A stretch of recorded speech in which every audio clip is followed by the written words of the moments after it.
Okay, today we're going to talk about the art that really is the avant-garde at the beginning of the 20th century. Particularly, we're going to look at two separate artistic movements. First, Fauvism, which really is most dominant from about 1905 to 1910, followed by Cubism, which really begins to make little bits of emergence around 1907, but really finds its form in the second decade of the 20th century.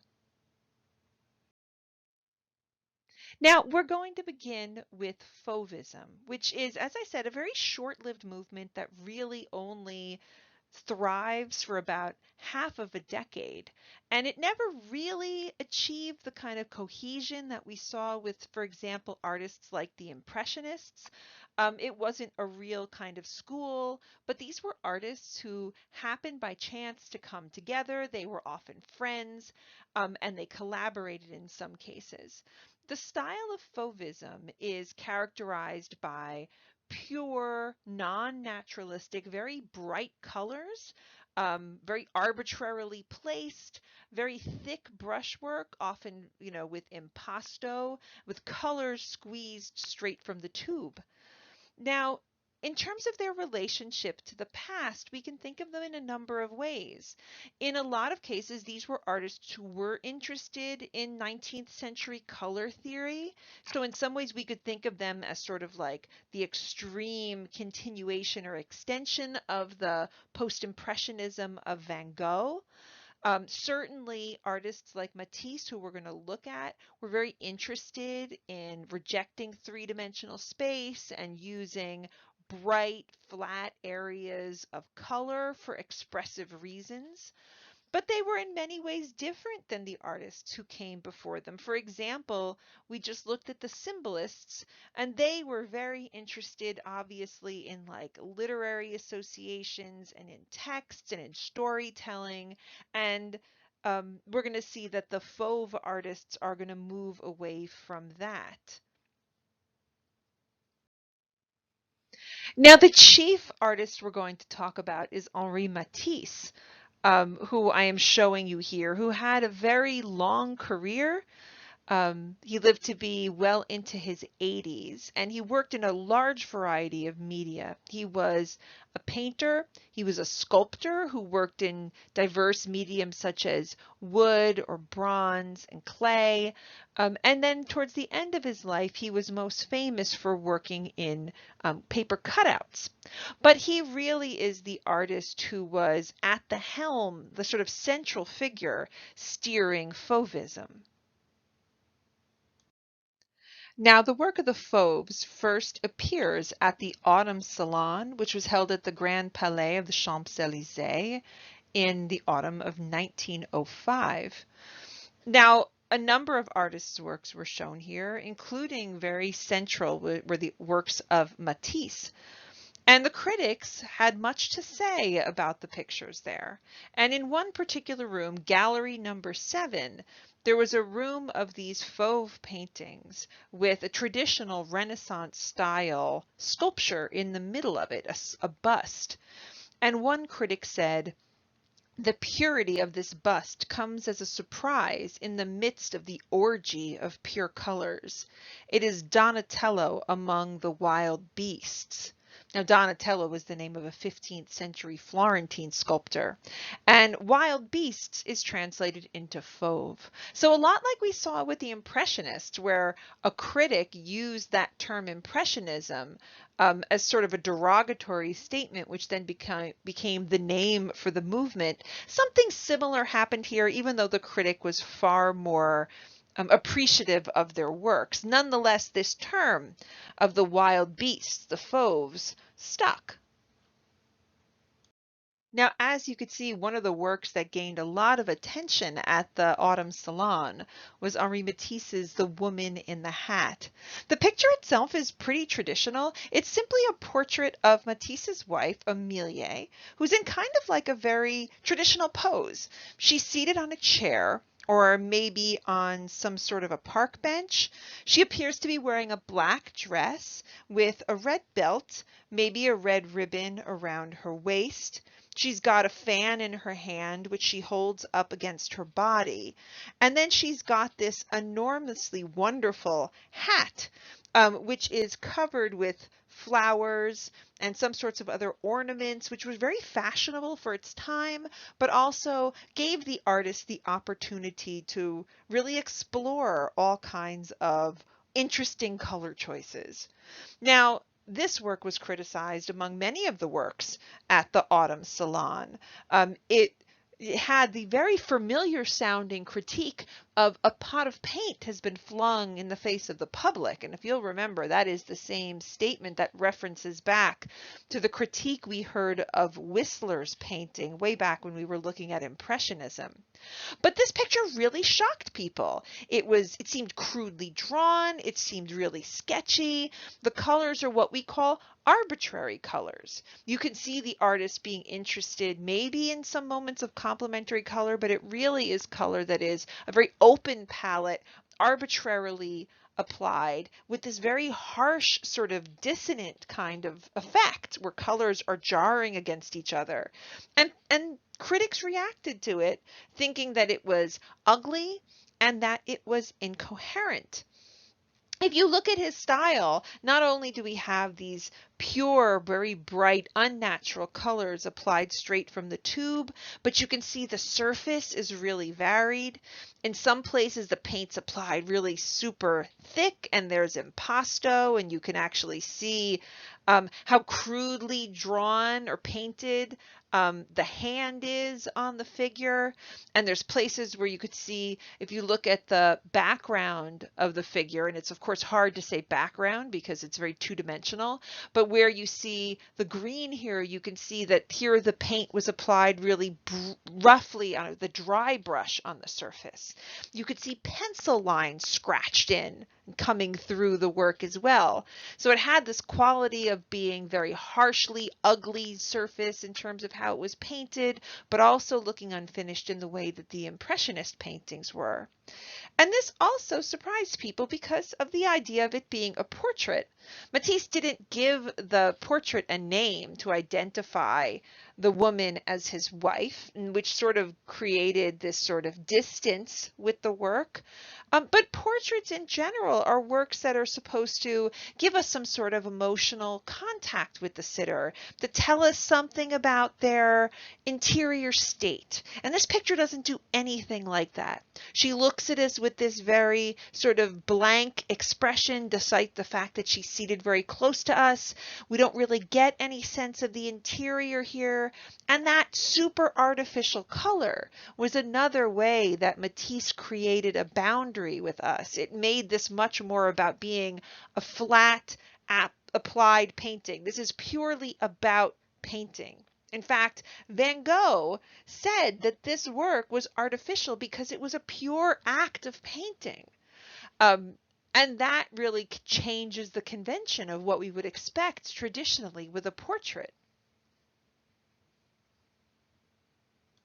Now here you can see a wonderful up-close view where you can see what I was talking about how varied the surface is and how quickly it's painted and how the brushstroke changes over time, how it has elements to it of the post-impressionist sort of juxtaposed patches of flat color.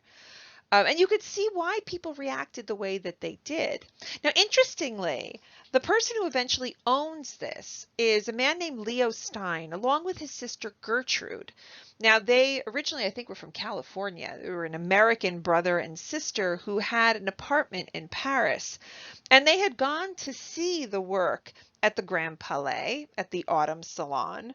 And at first, Leo Stein reacted very badly to it. He described it as a thing brilliant and powerful, but the nastiest smear of paint I had ever seen.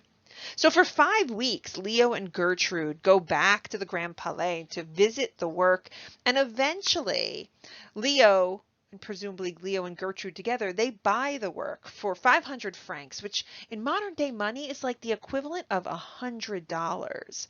Now, Leo and Gertrude Stein turn out to be the most brilliant and astute collectors of modern art at the turn of the 20th century.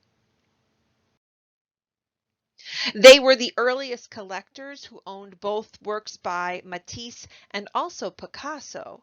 And you could see here a picture of their apartment in Paris where they hung the woman with the hat on the wall, along with another work that we're going to see just this class by Picasso. And Gertrude and Leo Stein's apartment became sort of a fashionable place to hang out. Apparently, this was created such a stir, especially amongst artists, that after they bought the work, artists would ask to come visit it and see it. And so they made their apartment welcome to all. And so their apartment was a place that brought in not only artists, but also musicians and literary figures. And it became a place where they started to hold the sort of informal social cultural gatherings called salons.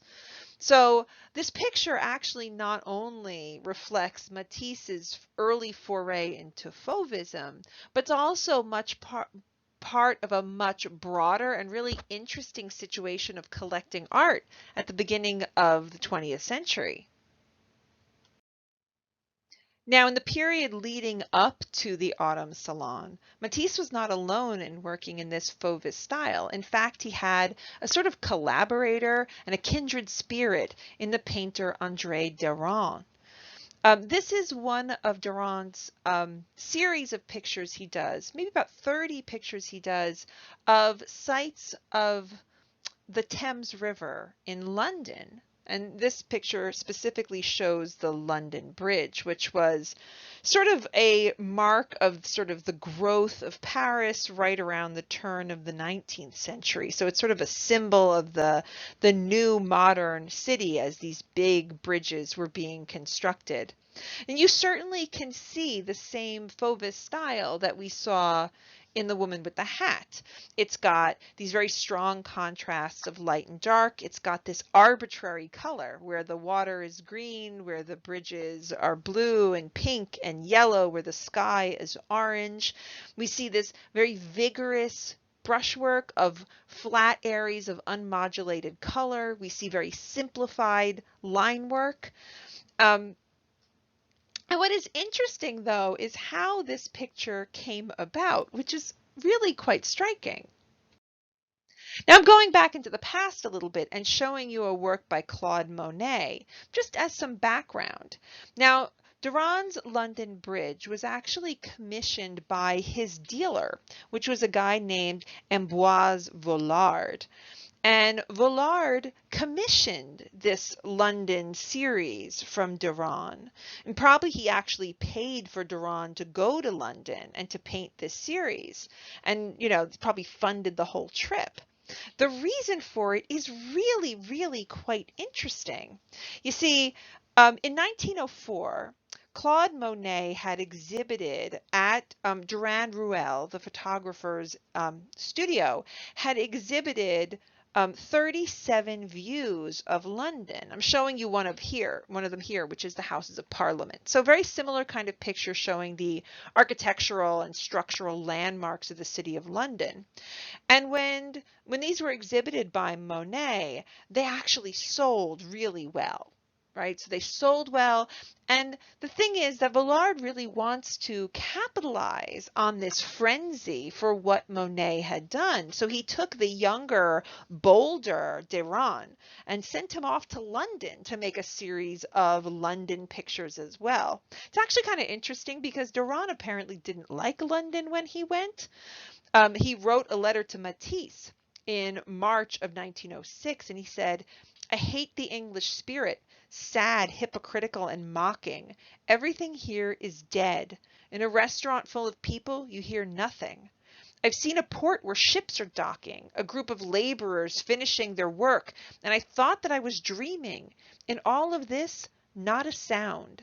This first disagreeable feeling is over, and from now on, this form interests me." So despite the fact that he didn't originally feel any sympathy for the city of London, he did show in his pictures this kind of enthusiasm for the city. And very interesting, during this 2-month stay, while he painted 30 of these pictures, he eventually commented on the role of Fauvism as it relates to something like photography. Now, Durand says, Fauvism was our ordeal by fire. It was the era of photography. This may have influenced us and played a part in our reaction against anything resembling a snapshot of life. No matter how far we moved away from things, it was never far enough. Colors became charges of dynamite. And so you can see how far he's moved away, not only from Monet's example. See, Monet's example is Impressionism. It was interested in atmosphere and the light and the sort of brushwork, whereas this picture is aggressive with strong light and decorative color and thick application of paint and impasto. And it too was as far from objective reality and from the experience of the photography as Durand could get. And that too becomes part of the goal of the Fauves.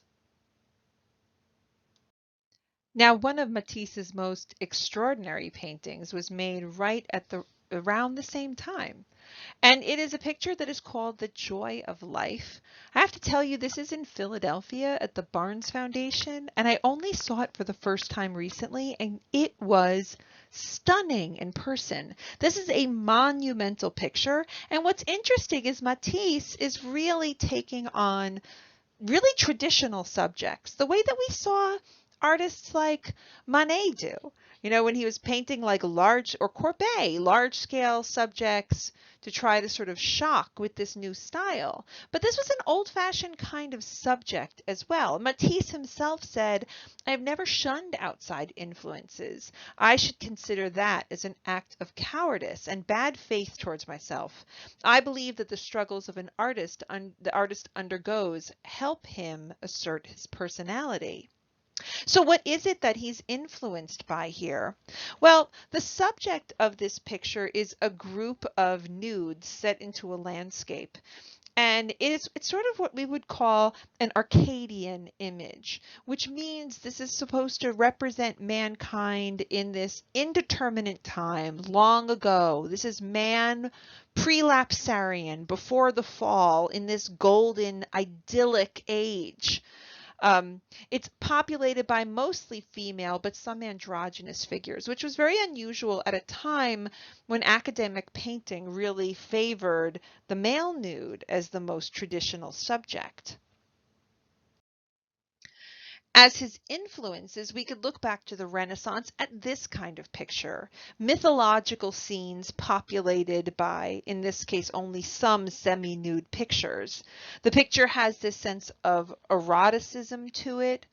As I said, even though some of the figures are somewhat androgynous. And Matisse is pulling not just from the Renaissance, as in Bellini's Feast of the Gods, but also things like Greek vases and French academic painting, and all twisting them into something monumental and really, really new. Now, obviously, this fauve style is present. The colors, again, are arbitrary. It's not so thickly applied here, but we see that same simplification of the line, which here become these really sinuous, undulating line, creating a sense of pattern across the surface, giving the picture this sense of like relaxation that fits very much with the mood of the work.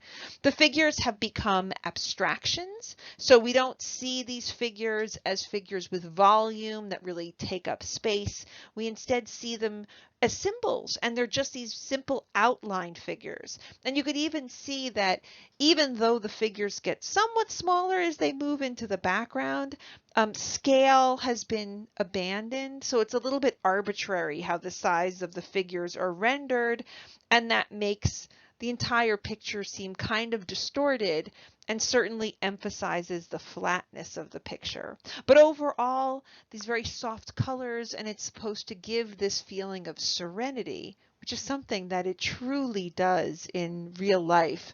The wonderful detail in the foreground of those two figures sort of embracing, where the man's head, presumably a male figure who's crouching in the bottom right corner, sort of morphs into the woman, is this wonderful, nearly abstract erotic symbol.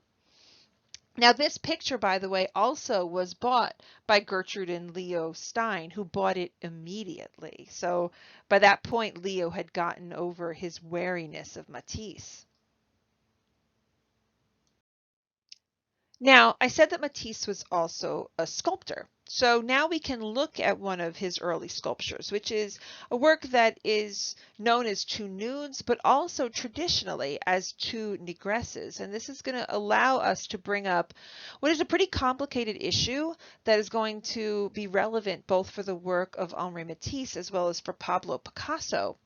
So in 1906, Matisse begins to collect African art, which he had originally seen in Paris, where there was an ethnographic museum. So you have to imagine sort of like a museum of natural history, a museum that showed art of other cultures. And in 1906, Matisse also supposedly introduces Picasso to these forms of African art. And this results in a style that we sometimes know as primitivism. And the idea is that Matisse and Picasso as well, as you'll see, were very much influenced by looking at African sculpture, which introduced them to works that had very different treatments of the body, that didn't have the kind of storytelling, in a lot of cases, at least stories they were familiar with, that artists had when they were looking back on works from a European tradition. So we have bodies that sometimes are of very different proportions, limbs that are either elongated or shortened, proportions that are squat, sort of distended torsos and mask-like heads. All of these are features that are taken from the African art that Matisse would have seen. So in this image, the Two Nudes, we see two female figures embracing, which was actually a subject that Matisse had painted in the background of the joy of life. But we see one facing one direction and the other facing in another. So the sculpture is actually quite interesting. First of all, because it doesn't really have a front, and also because you could see that even though we see a figure from the front and a figure from the back, Matisse is playing with the repetition of forms. And so here you could see the way that the form of those round breasts of the figure on the right are repeated in the buttocks of the figures on the left. So there's this sort of sense of sameness about it. Now, just interestingly, Matisse, even though the figures, despite their very clear female anatomy, seem somewhat androgynous in the treatment of the sculpture. For example, in that figure on the right with this very sort of close cropped, sort of bald head, you could see that the sculpture was actually based on a photograph of two North African women that had appeared in an ethnographic magazine the same year that Matisse began this work. So this is going to be a very interesting idea about why artists began to look towards African and oceanic art in the first decade of the 20th century, which is something that we already saw sort of foretold by the way artists of the 19th century were looking towards Japanese art, or the way that Gauguin was looking towards Tahiti for inspiration. Now, I want to start by saying that the term primitivism, which is the term that we use to describe the borrowing from African and oceanic cultures and the appropriation of imagery and style in the Western tradition, that is a very problematic term with a racist past, and it really looks back on a colonial time. But it is the term that's been used by art history. So I'm using the term with the awareness that it's not really the best language and that it comes tainted by a sort of considerable amount and history of racism. Now, in 1906, when Matisse and Picasso first come into contact and start collecting and paying attention to African art, at that point, the sort of large-scale, massive European colonization of Africa had only really been underway for about 2,500 years. And a lot of these objects that were being brought back as trophies, as sort of curiosities, as evidence of undeveloped, primitive, childlike cultures. As the photograph I'm showing you here, which took place with the looting of the city of Benin in 1897. So Western artists like Matisse and Picasso and a lot of their compatriots were really interested in these objects because they saw a new kind of pictorial system. So they saw a style of art that was very different from the verisimilitude of Western art, the idea that since the Renaissance you were trying to paint realistically the world around you, so this idea of naturalism, and this art offered something else. And not only that, I think it had additional interest even beyond what we saw with Japanisme and Japanese art in the 19th century. The thing about Japanese art is that Japanese art was storytelling. A lot of Japanese art had to do with the telling of narratives. And Japanese art had a style and a history that was understood in the West. So you actually could see this sort of progression. Whereas to Western eyes, African art seemed to exist outside of time and space. So it seemed like it had no history. It was all evidence of the sort of pre-civilized society, and then therefore it was timeless. And so for that reason, the idea that it exists in its own temporal vacuum, which of course is untrue. It took us though another century to almost the end of the 20th century when people really started to look at the possibility of African art as having a history. But that's not how it was in the minds of artists like Matisse and Picasso. They looked towards African art as being both really two different ideas at once. First, they looked at African art as evidence of sort of Africans as being the noble savage, the sort of pre-civilized man, different from the decadent Western tradition. But they also looked at Africa as being the dark continent, sort of scary and full of primeval spirits. Here you can see, by the way, an image of Paris's first anthropological museum, which actually was founded in 1878. It actually closed in 1935. But this is where Matisse and Picasso first come into contact with these kind of objects, and become interested in them for different reasons. So artists like Durand, they were interested in the sort of romanticized notion of the sort of exotic savage, kind of like Gauguin was when he was looking at the people of Tahiti. Picasso was interested in the sort of magical powers of these images, that he understood that African art, in a lot of cases, these objects were used. They weren't just meant to be looked at. But they also offered artists simply another pictorial style, right? These are sort of very simplified forms, frontal images, devoid of narrative, at least narrative that the Western artists understood. And so we're going to see this influence not only in Matisse, as in the sculpture I showed you, but we'll see it as well when we look at Picasso. Now, though, as I said, Matisse goes on to have a very long, active career, the period of Fauvism really by 1910 was being supplanted by the rise of Cubism, which we're going to talk about as we talk about Picasso. But I did want to show this one work so you can keep it in mind as we look at Cubism, which is Matisse's Red Studio from 1911.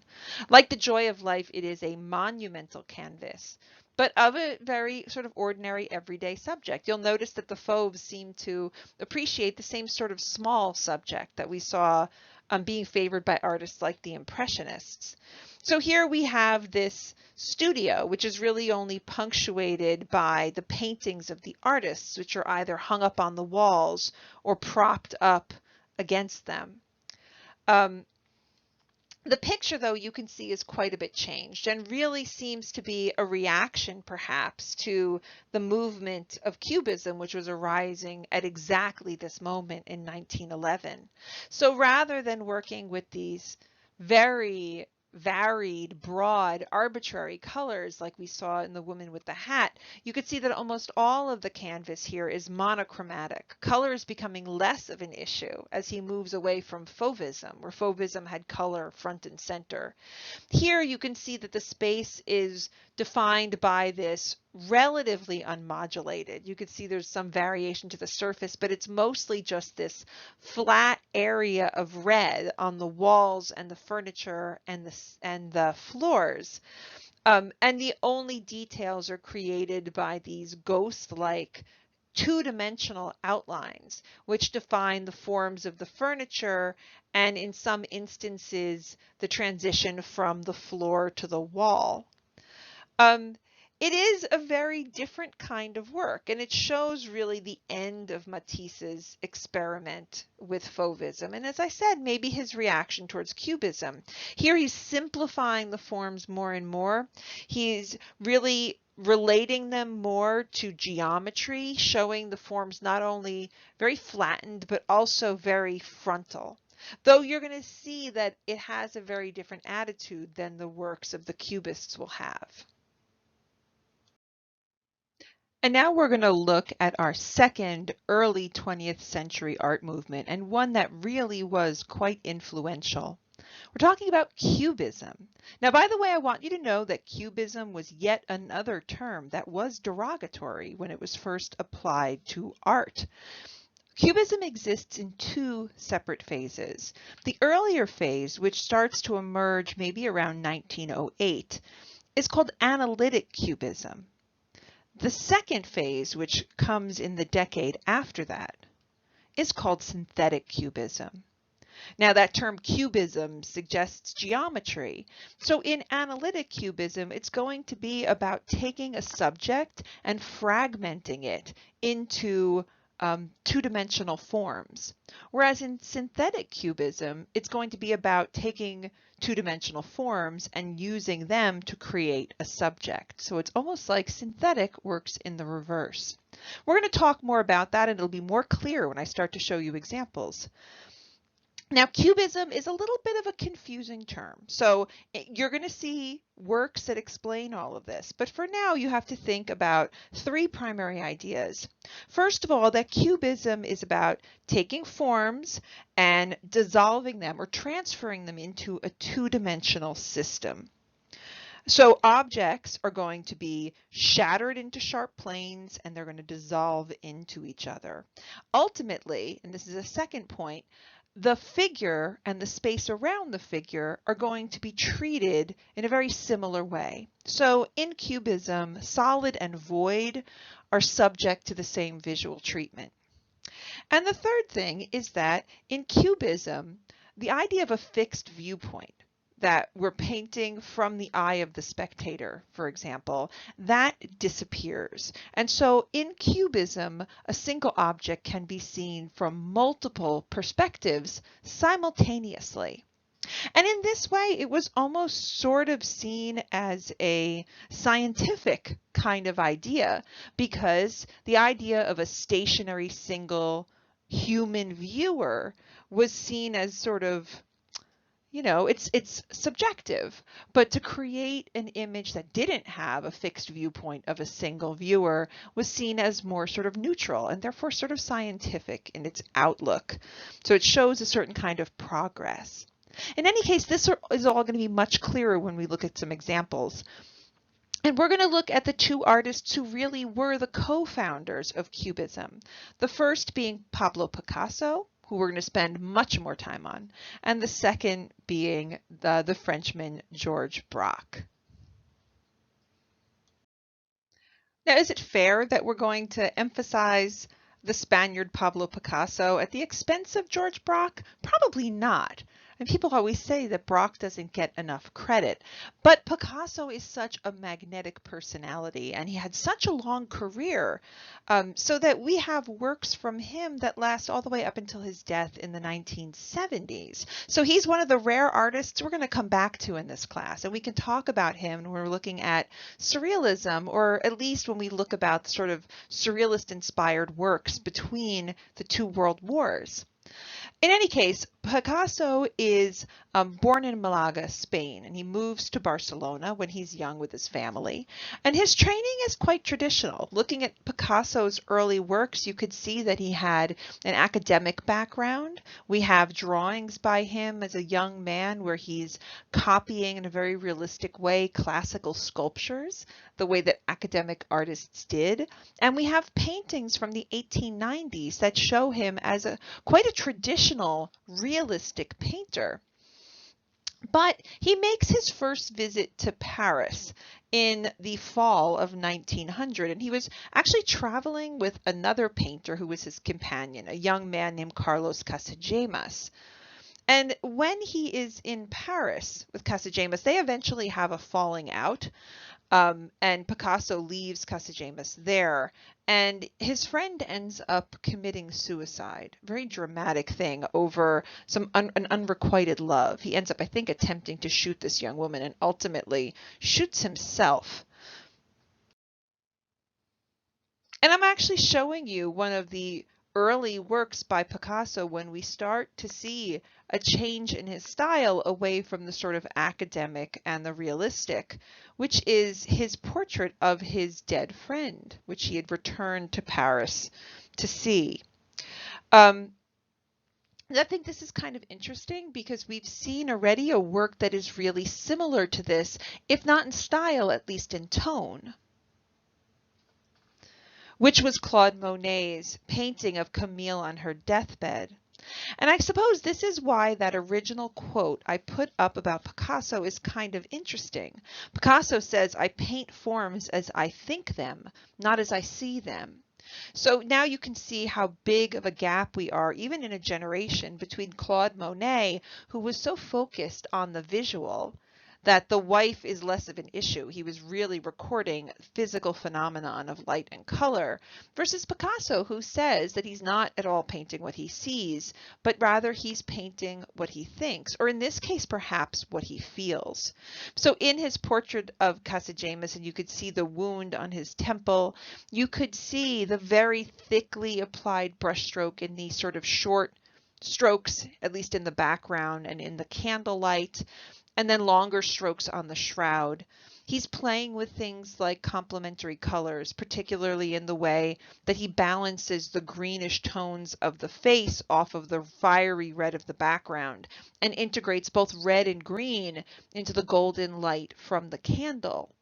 At the very least, he's playing with this notion of warm and cool color and this very thick impastoed surface. In that way, you can see that Pablo Picasso was, in his early years, he was morphing. He was looking for styles. So here you can see him sort of borrowing the language of Vincent van Gogh at a very traumatic time in his own life. Again, those short stitch-like brushstrokes and the use of those complementary colors, and certainly the tragic note of the subject itself. Now, following the death of his friend, Picasso goes through several brief periods with his art. First, his very famous Blue Period, and you'll hear about one of the works from the Blue Period in a separate lecture. But here we can see one of his works from the later part of the period that followed, which is what we call Picasso's Rose Period. And it's also an incredibly fascinating work and relates to what we talked about with Henri Matisse. In this case, we're looking at a portrait of Gertrude Stein. Now, if you remember, Gertrude and her brother Leo were the ones who bought Matisse's painting of a woman with a hat. And so she was one of the sort of great patrons of modern art at the turn of the century. In fact, if you go back and you look at that image of Leo and Gertrude Stein's apartment in Paris, you'll notice that the portrait of Gertrude Stein is placed directly above Matisse's painting of the woman with the hat. Now, when Picasso painted this portrait of Gertrude, she actually sat for him. In other words, she posed for this portrait 80 times between the fall of 1905 and the later winter of 1906. And he worked on this for quite a while. He was working on her portrait. In fact, as she sat there, as you can imagine, for 80 long sessions, it was Picasso's girlfriend who read to entertain her. And then finally, Gertrude and Leo left for Italy in maybe late March or early April of 1906, and Picasso and his girlfriend left for Spain. So the work at that point was left unfinished. But he didn't just leave, and Gertrude actually tells the story. She says, spring was coming, and the sittings were coming to an end. All of a sudden, one day, Picasso painted out the whole head. I can't see you any longer when I look, he said irritably, and so the picture was left like that. And so this idea that he'd worked on her for 80 sittings, and then he erases her head and then departs for Spain for the summer, just as Leo and Gertrude departed as well. It's interesting because Gertrude writes a biography of Picasso in 1938, which is considerably later. And she actually said, when he was 19 years old, Picasso came to Paris, that was in 1900, into a world of painters who had completely learned everything they could from seeing at what they were looking. From Seurat to Courbet, they were all the looking with their eyes, and Seurat's eyes then began to tremble at what his eyes were seeing. He commenced to doubt if in looking he could see. So what Gertrude here is saying is doubting, and Picasso was doubting, the mimetic function, especially of portraiture, that paintings were supposed to look like what you saw. Picasso later said about the portrait, yes, everybody says that she does not look like it, but that does not make any difference. She will. Okay, so if Picasso basically erases her head before he departs for the summer, well then how do we get the portrait we have now? And the answer is that when Picasso returned, he completed her portrait from memory. Now the question is why? And we have to go back to this notion of what portraiture really is. Portraiture is really about a relationship. There is this sort of relationship, there's an exchange, there's a psychological exchange between the viewer, who in this case is also the artist, and the sitter, the person being represented. There's a relationship that is formed between those two people.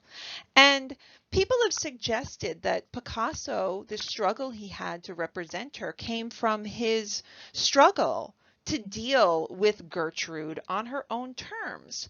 They had a friendship, but they were two incredibly different personalities. Really, they were polar opposites in so many ways. So she is sort of upper middle class. She was sort of scientifically trained. She's a non-practicing Jew. She's a lesbian. She's very educated. She was American, quite shy, and spoke French, right? Whereas Picasso is this bohemian type, and he was a lapsed but highly superstitious Catholic. He was very heterosexual, as all of the stories about Picasso attest. He was self-educated, and he was a Spaniard speaking French. And so people have suggested that his inability to paint Gertrude came from his own struggles to deal with her as a sitter. And when Stein wrote that biography of Picasso in 1938, she said, "The painter does not conceive himself as existing in himself. He conceives himself as a reflection of the objects he has put into his pictures, and he lives in the reflection of his pictures." And so it suggested that because he could not relate to the subject of Gertrude, he said that he could no longer see her. And in reality, that meant he could no longer really see himself. In any case, when he paints in the figure, he really replaces her face with something that looks remarkably mask-like. You can see this sort of oddly bold hairline around the top of the figure, the very pronounced, almost hollow eyelids, the mark around the ear and the mark on the neck make it almost feel like a head that was really applied to the painting. And the mask wasn't totally just from memory. Picasso seemed to use as a reference a very specific kind of ancient sculpture called Iberian sculpture. So it's sort of ancient sculpture more or less native to Spain. It was from Andalusia, which is where Picasso was from. There were Iberian heads that Picasso had actually seen in the Louvre, so these were things that he would have seen in museums. And in fact, in March of 1907, exactly when he has this crisis in terms of painting Gertrude's face, Picasso had actually acquired two Iberian stone heads that had gone missing from the Louvre. So that mask-like feature you could see has a source.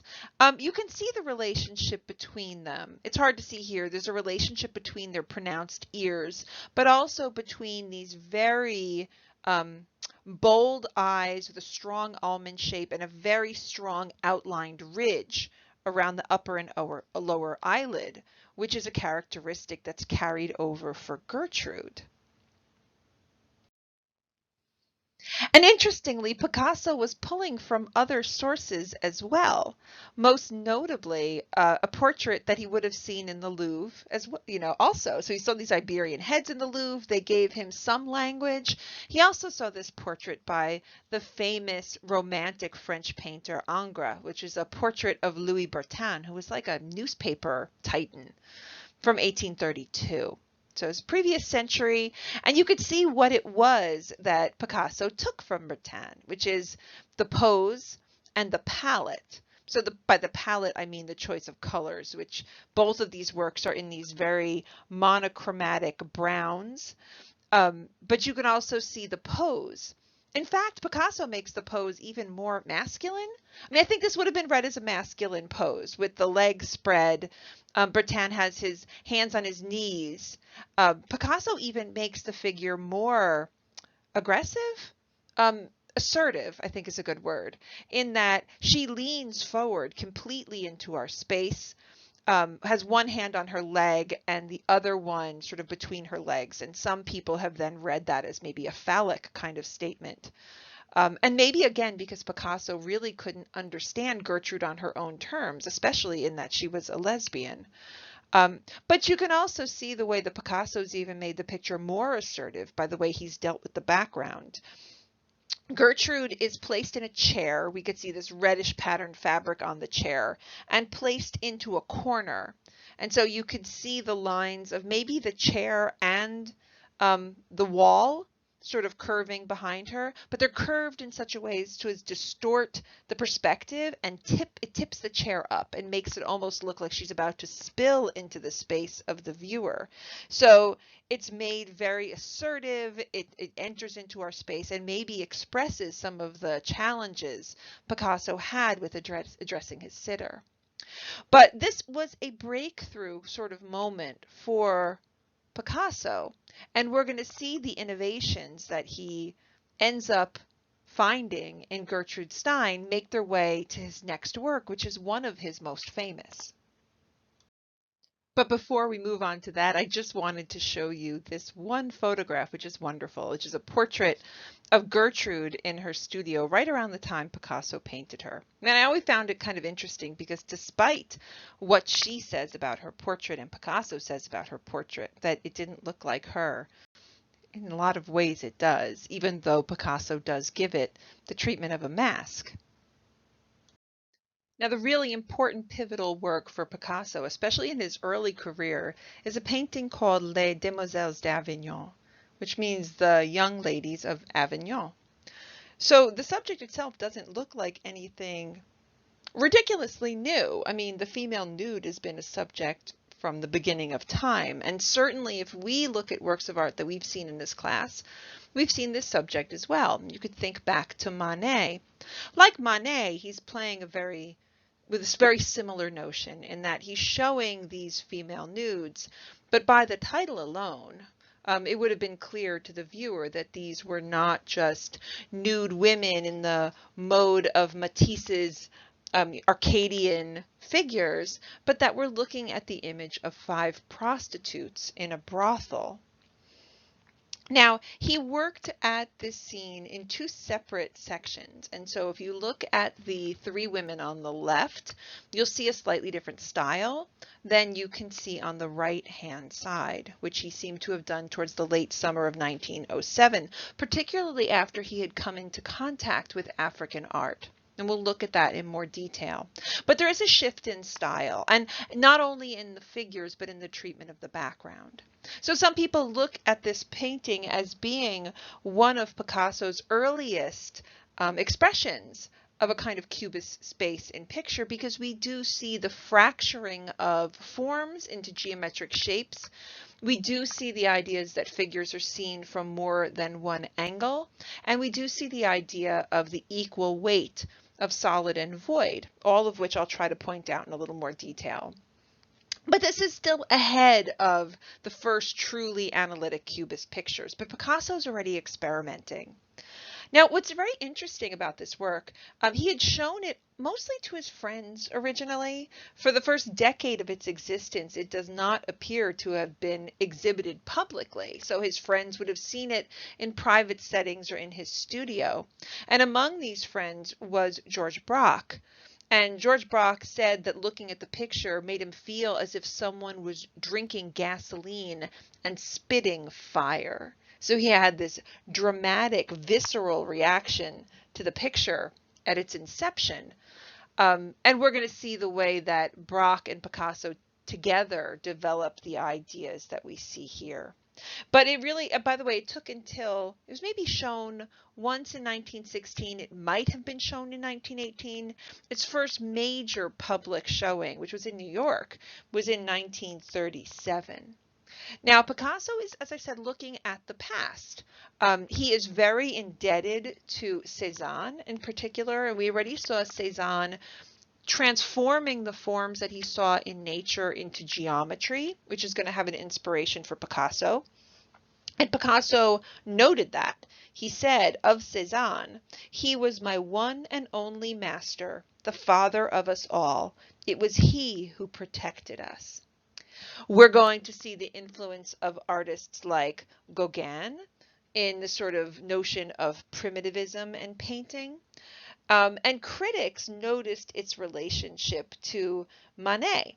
In fact, one critic in 1924 said of the picture, "The demoiselles are Picasso's Déjeuner sur l'herbe," and he must have secretly thought so. Now, Picasso is a very different artist than someone like Monet, for example, who simply went out into the landscape and tried to paint without preparing underdrawings. Picasso liked to make studies of his work, and thank goodness, because we still have these drawings, and he often dated them with the day, so you could really see the evolution of the painting. And that is definitely the case for Demoiselles. And I'm just showing you one of many. I mean, Picasso filled up a sketchbook with different drawings for the work, and they really show what Picasso originally imagined. In its earliest conception, Picasso thought of it almost like a narrative. You'll notice that when I show you this drawing, it's a horizontal format rather than a vertical one. Horizontal formats are really ideal for storytelling. They have literally the room to tell a story, whereas vertical pictures are more like portraits. You know, they're like iconic, they're frozen in time. Storytelling likes its space. And originally he conceives of this as a horizontal work, and we see not just the 5 nudes that we originally saw in the painting, but we also see in some of these drawings additional figures, which are male figures. And again, this relates to the fact that this is a brothel scene, and the male figures would have been customers at the brothel who are sort of in the lobby, in the waiting room, while the women come out to display themselves and offer themselves. In some of the drawings, you can actually see who these men were. Like in one is clearly a sailor. In another one seems to have been identified as a medical student. In this case, I'm just showing you one where we don't see any of this, but you can see the picture's quite different. We see a man coming in from the curtain on the left-hand side, holding an object and maybe a book. And then we see the man seated at the table in the center while the women pose around him. Notice that there's fruit there on the table. So this was one of Picasso's earlier plans for the picture. So in the final version, we've not only switched from that horizontal to the vertical, but you could see that Picasso sort of spins the picture around to implicate the viewer in the scene. Rather than showing it as a narrative, like we were looking at, like a story, we become the male viewer. We become the client, which is something that we saw Manet do in his painting of Olympia. So that fruit that was originally on the table in the middle of the room is on that tabletop that tips up into the picture, and we can see grapes and pears and apples and melon sort of jutting into the picture, which defines us as part of the story. So very interestingly, nobody in the picture engages with each other. They all only engage with the viewer, which again really brings us into the work. So now we're calling this work this sort of proto-cubist moment, and certainly we can see this idea that Picasso is beginning to fragment his three-dimensional forms into flattened shapes on the surface. We can also see that in addition to fragmenting the forms, he's also fragmenting the space around the forms. And that too is one of the hallmarks of Cubism, which is that we're going to see an equal treatment of solid and void. So what does that mean? It means that this blue curtain, which here is broken into these geometric planes and shaded this color of blue, is just as solid as this space, which is just space, but it's painted with the same physical reality, just like Monet, who paints objects and their reflections with the same solid form. You'll notice that, like the artist that came before him, he's interested in color. The colors here are harsh and acidic and sort of shocking and off-putting and uncomfortable. But you can also see he's playing with complementary colors. So it really is the blue and the orange that dominate the work, which, as we've learned, is meant to create a visual and therefore also an emotional sort of reaction to the picture. So, okay, we see the forms fractured into geometric shapes. We see those geometric shapes also begin to sort of slip out of their natural position. And we start to see multiple objects from different points of view. So, for example, we see the top of the table, like we're looking straight down at the table. Even as we see the fruit from the side, we see the figures from different perspectives. The two figures coming behind the curtains on the left by the red and on the right from the blue are standing upright. But the two figures in the center don't look like standing figures. The one figure with one arm tucked up under her head looks like a reclining figure that we see sort of laying on her side with her head propped up. So if we laid her down on her right side, she would look like a reclining figure. Whereas the figure with both arms over her head almost looks like a figure that we're viewing from the top, like she's laying on a bed. The crouching figure is even more interesting and problematic in that it appears like we see the figure from the front and the back at the same time, as if her head is on backwards. Now, this picture was shocking to a lot of people. One critic called it 5 of the least seductive nudes in the history of art. Not only is the treatment kind of shocking, but so is the surface. And people read the work as being unfinished. But it also has a lot in common with Matisse's handling of the paint, where in some cases it's laid on more thickly, in other cases it seems sort of dryly applied and scrubbed onto the surface. But let's go back to that idea that we're seeing these works and the figures look different from one another. If we read them from left to right, we can start to see Picasso's influences in the work. The work on the left most closely resembles an Egyptian figure. We can see that in a standard Egyptian pose, there's usually a left foot advanced, the right foot straight, and the hands clenched down at the side. And figures are often shown with profile faces and frontal eyes, as we see in this figure. The two women in the center look the most seductive in a sense. Their bodies still have curves and there's some more human aspect to them. And they most closely relate to that Iberian treatment that we've already seen. So their faces have that mask-like quality, those big curly sort of ears, and those pronounced upper and lower eyelids that we saw in Gertrude Stein and in Iberian sculpture. Now, the figures on the right were the last ones that Picasso painted, and he seems especially to have painted them after he came into contact with African art, which is something that we've already talked about in the context of Matisse. And these figures seem more harshly painted and, in a sense, less flattering. And that was noted by some of the critics about the work, who described the two in the middle sort of as comparatively gracious courtesans, while the two on the right were monstrously distorted heads of whores. So you can see the relationship to African masks. First of all, the fact that their masks now becomes very pronounced.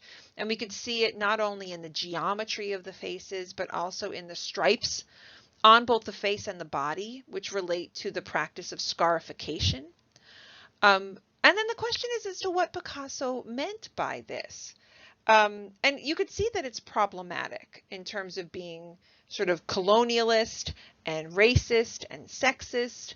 It's been suggested that Picasso maybe had at this point developed some sort of a fear to some degree of women, that he at this point had already had venereal disease. And here the sort of sexuality of the women is presented in a way that seems threatening and animalistic. Of course, that's how he's reading African imagery, as sort of primal. And of course, that's inappropriate. I mean, the masks in most cases were sacred objects. They were religious objects, and they were for ritual. But he's not reading them in terms of their function. He's simply using them as a way to maybe express his own discomfort with the sexuality, with the sort of raw sexuality of women. And you'll notice here that the women are also painted in this much harsher, rougher style. And some of the rough treatment of the surface was related to the rough treatment of these old artifact kind of objects that he was copying. So this is the picture that sort of sets into motion what happens in the following years between both Picasso and Braque in the development of analytic cubism. Now, just in a way to give you an idea of what Picasso said about the influence of African art on his work, he did talk about it, and he said the following: "Men had made masks and other objects for a sacred purpose, a magic purpose, as a kind of mediation between themselves and the unknown, hostile forces that surrounded them, in order to overcome their fear and horror by giving it a form and an image. And that moment I realized that this is what painting was all about. Painting isn't an aesthetic operation. It's a form of magic designed as a mediator between this strange, hostile world and us, a way of seizing the power by giving form to our terrors as well as our desires. When I came to that realization, I knew I had found my way." Now, of course, it's very difficult to listen to Picasso talk about his work because over the course of his lifetime, he changes his tune quite a bit. Early in his career, when he was talking about the development of Cubism, he said, "Cubism is no different from any other school of painting. The same principles and the same elements are common to all."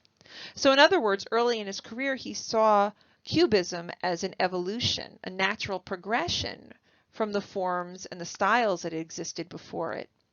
But later on, reflecting in his old age, he said, "I saw that everything had been done. One had to break to make one's revolution and start at ground zero. I made myself go towards the new movement."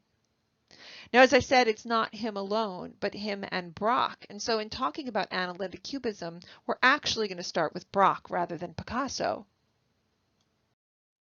Now, for the moment, we're going to switch from a work of Picasso, and I'm going to show you a work by George Braque of 1911. Braque and Picasso worked along side by side to create this shift in style. And actually, if you look at their works from 1911 and 1912, they have many, many pictures that are very, very similar. In some cases, hard for the untrained eye to tell one from the other. Instantly, you can see a very big shift, but you still see what's the same. You see the continuation of this idea of fracturing form into geometric two-dimensional shapes, with objects seen from more than one vantage point and appearing to sort of slip and overlap each other. But a very big difference is the shift in color palette. Now, it's almost as if the artists were trying to focus on one thing, and because they became particularly interested in this idea of eliminating the fixed viewpoint, rather than distract with the sort of expressionist, post-impressionist color that Picasso was using with the oranges and the blues, the palette that's chosen here is exceptionally neutral. And this is the shift to analytic cubism. So, in other words, by not focusing on color, which had been so primary in other periods that we've been looking at, even since realism, the artists could more intensify their focus on what they were interested in. Now, I want to say that Cubism is not going to be abstract art. In other words, we're not going to be looking at non-figurative art. All of these pictures are about a recognizable subject, although it's hard to see what this is because we're just calling this the Portuguese. Now, if you look at the form, you may start to recognize something. And in fact, Braque here was being very traditional. He was looking back to Dutch art of the 17th century, most notably something like this. So what we're looking at in the Portuguese is a guitar player. Okay, so now how is this a guitar player? And again, it's made complicated to see because forms are fractured into two-dimensional planes, which resemble the space around it. As we saw in Demoiselles d'Avignon, the form and the space, the form and the void are treated with the same solidity. And when we say that planes are slipping, you could see, for example, where what should be the arm or shoulder of the figure sort of blurs into the background so that we can no longer tell what is solid and what is not.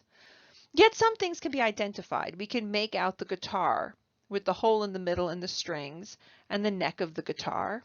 We can make out maybe the turned head of the figure, maybe a mouth and an eye or a nose on the side of the head. We also see things like letters. This says 10, 40. We see an and, we see a D, B-A-L, we see O-C-O. And so that is a very curious thing. Those are what they're probably supposed to be as we're looking at a musician in maybe some sort of a ball, a hall or a bar, right? So somewhere where there are posters and advertisements on the wall.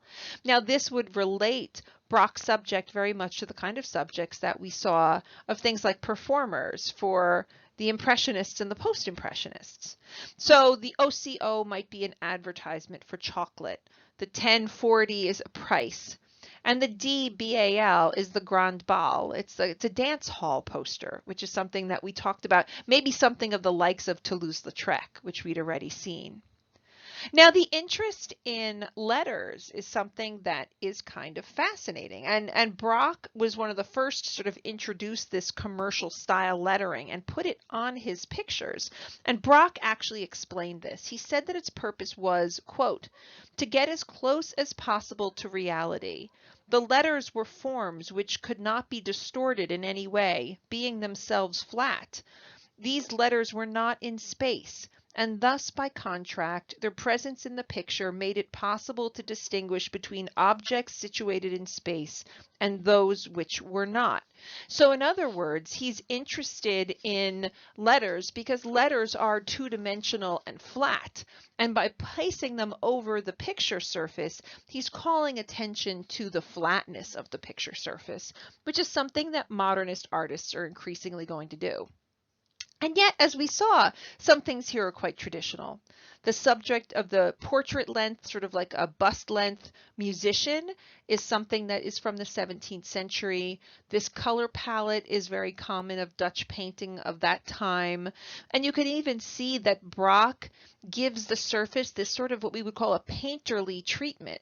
So even though the forms are so geometric and two-dimensional, it almost looks like there's light and shade on the surface. You can see the brush strokes, which makes it much more personal and not look machine-like, which it might otherwise appear to be.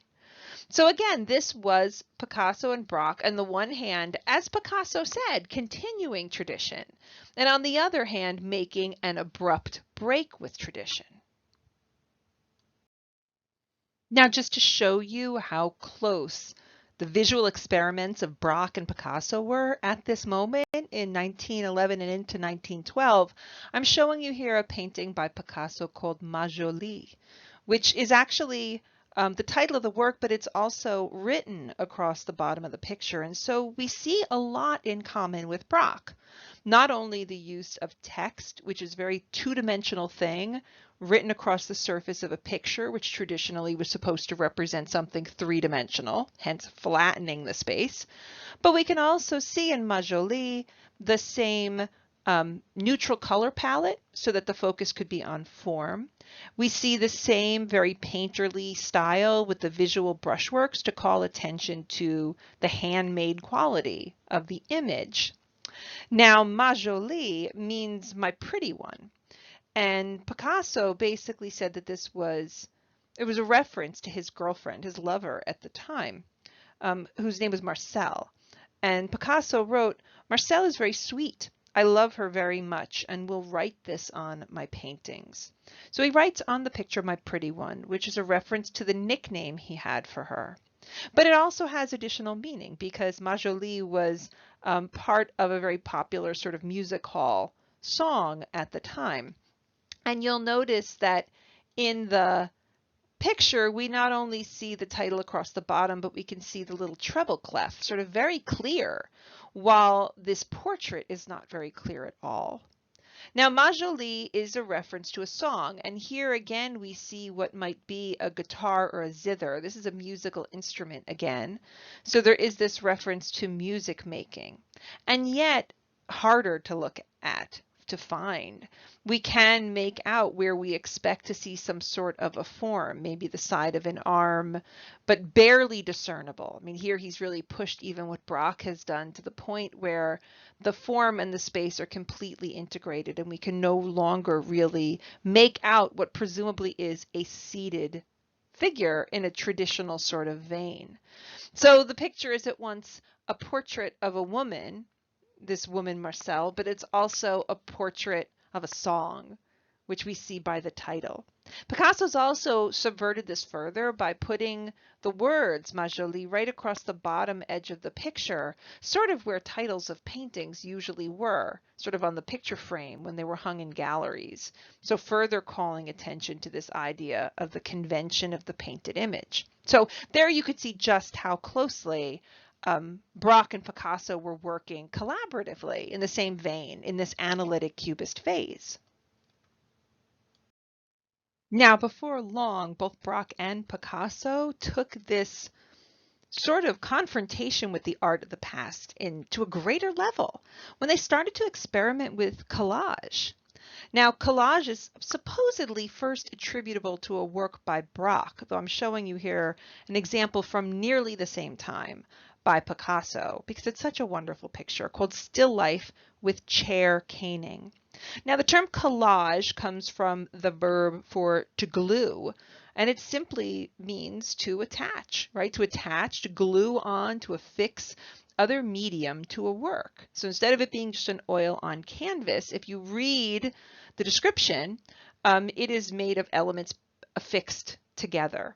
So it's made not only of oil paint on canvas, but it's got what's called oilcloth, and it's got rope.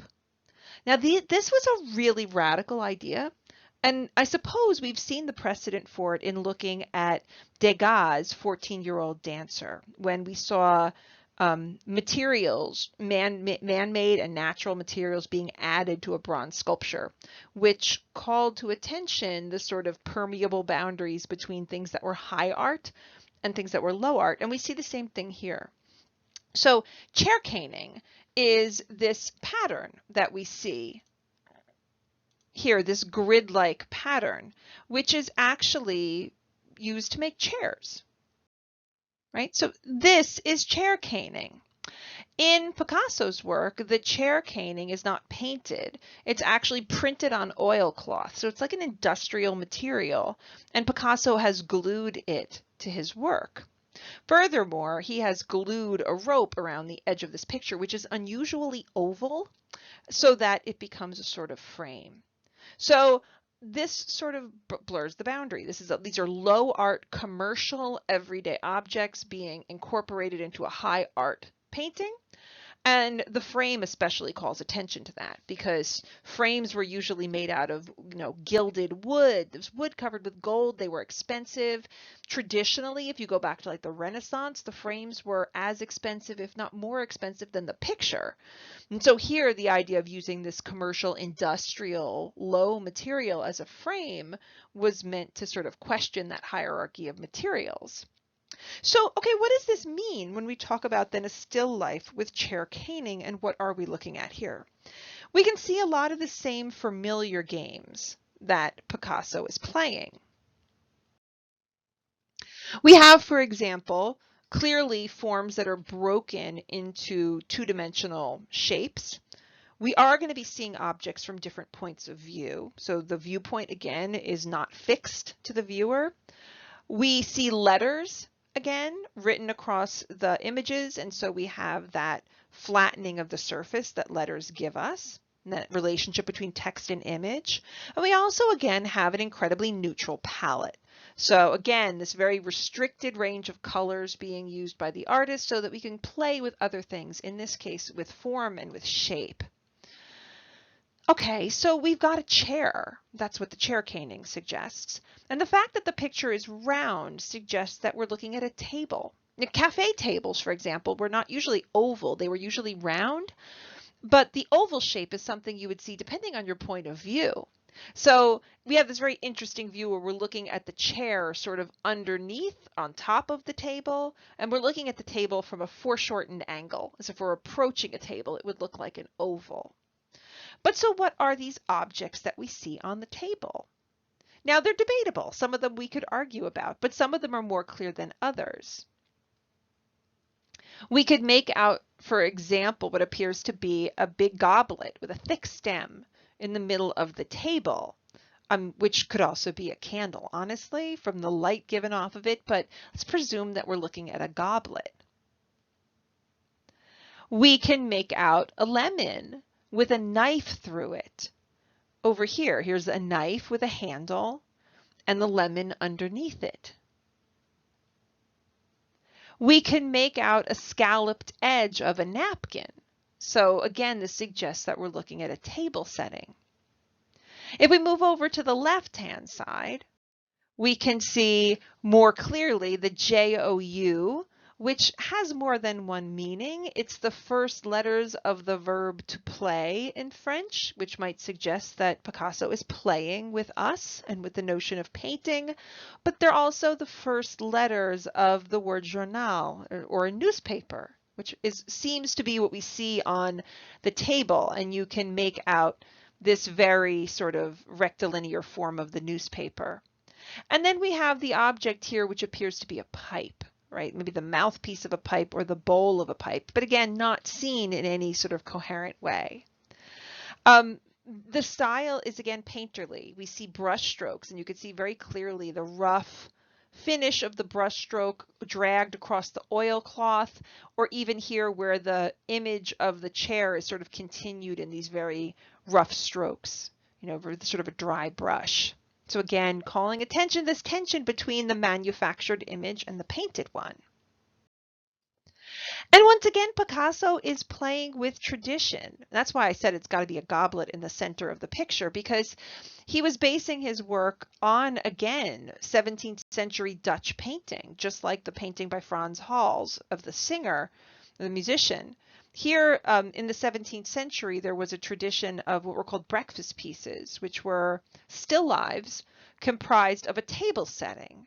They were usually supposed to suggest the passage of time and the mortality of man. And so you can see in the picture on the left this sense that somebody was here but is gone.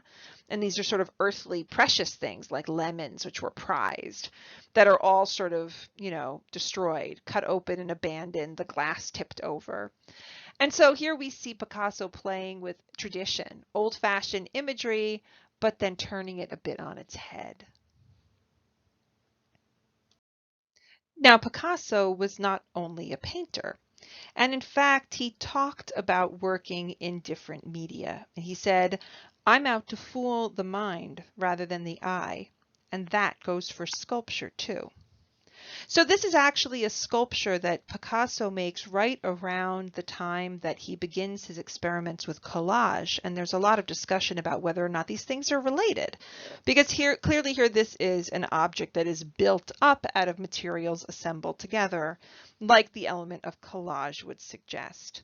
Now this is called the maquette for guitar. And maquette, it's just as the model. It's a model for a sculpture of a guitar. And ultimately, the finished sculpture was made out of sheet metal and wire. So this was really a mock-up version of it, though it is an object in its own right, essentially a cutaway view of a guitar. And you can see the overlap between what Picasso was doing in painting and what he does here in sculpture. First of all, the object of the guitar was an interesting one for Picasso. That's why you saw both Picasso and Braque use the guitar in their images when they were experimenting with analytic cubism. Guitars were interesting objects. They were already quite geometric in form. They had both hollow and void sort of built into them, and lines, straight lines, and curved forms. So it was really a good form to explore. And here you can see Picasso experimenting with the way that this three-dimensional form can also be translated to a two-dimensional shape. And in the meantime, it gives him the opportunity to play with confronting sculpture the way he was already confronting painting. For example, traditionally, sculptures in the round, that is a sculpture that is in the middle of a room, is meant to be seen from all points of view, from 360 degrees. And here we see Picasso using Cubism to his advantage, because Cubism already presented us with multiple views at one time. And so this was an object that could then be sort of hung on the wall like a relief sculpture, and it could be appreciated all at once from multiple viewpoints. So it is both abstract and it is recognizable as the object that it is. Now, some people suggest that Picasso was influenced again by African art at the time that he made this. Not long before he made this work, he had come into possession with these masks, and this was from Picasso's collection. And masks, like the maquette for the guitar, were meant to hang on a wall. So it makes the guitar sort of related to this object for ceremonial use. But you could see him doing the same thing here, which is translating the mask's forms into three dimensions. You could see the way maybe he was looking at that cylindrical shape of the eye and the combination of round and straight forms, and that maybe offered him some inspiration for the guitar. But the guitar is quite awesome. The neck of the guitar, which should be a flat surface, he's turned into a convex shape. The hole of the guitar, which should be a cavity, he's turned into a projecting form from the back. And so again, subverting our expectations and challenging what it is that sculpture should be. At the same time, people usually see the guitar as ushering in Picasso's experiments with the next phase of Cubism. Because as we saw in analytic cubism, you take something that is naturalistic and recognizable, and then you analyze it and break it down, and it becomes more abstract. But in synthetic cubism, we're going to take abstract elements and compose them into objects. And so this is probably him thinking about the transition from one to the next. And in this work, you could see what is meant by synthetic cubism. And you could see this wonderful sort of inversion, how Cubist experiments led Picasso and Braque to collage, and collage, where forms are built up out of shapes, led them back into a painted version of that idea, which is synthetic cubism. So you could see where it comes from. It's a reaction in a part against this analytic phase. So this is really about building up and putting forms together rather than breaking forms apart. You can also see that in synthetic cubism, that neutral palette has been abandoned, as have the very old-fashioned traditional subjects that we saw in analytic cubism, like the still lifes and the Dutch portraiture, although this has the subjects here have to do with performers, and so there is actually a tradition in, let's say, 18th century painting of sort of performers as subjects for art, the sort of what the Italians called the commedia dell'arte. And here we do see three separate figures. Pierrot is the French pantomime character who we see on the left in the white playing a horn, the clarinet. And then we see a harlequin, which is the French clown, with the mask, which is, you could see, blends in with Pierrot's outfit, and the sort of checkerboard tights. And then there is, he's playing a guitar. Again, the guitar is featured. And then we see the singer, which is this monk-like figure in robes who's holding sheet music on the right. And then underneath the table, we can see the dog, who looks like he's part shadow and part form, and we could see him as if he is beating his tail to the music. So the palette has changed. It's much more whimsical, but it absolutely is all about asserting the two-dimensional plane, playing with the interconnectedness of the solids and the voids. And you see that most closely in the way the figure in the white merges with the figure in the center. And so this really, it's flattened. You see, it looks like perspective has all gone awry and the forms are simplified, but it is purely synthetic. And so this is an example of synthetic cubism, which again seems to be like, it's like collage forms that have been fully painted. And so that's all I'm going to do with Cubism for now. We will come back to Picasso at a later date, but now you've got at least a good understanding of what Fauvism and Cubism meant at the turn of the century and how they're going to lead to some of the most important modernist movements of the next decade.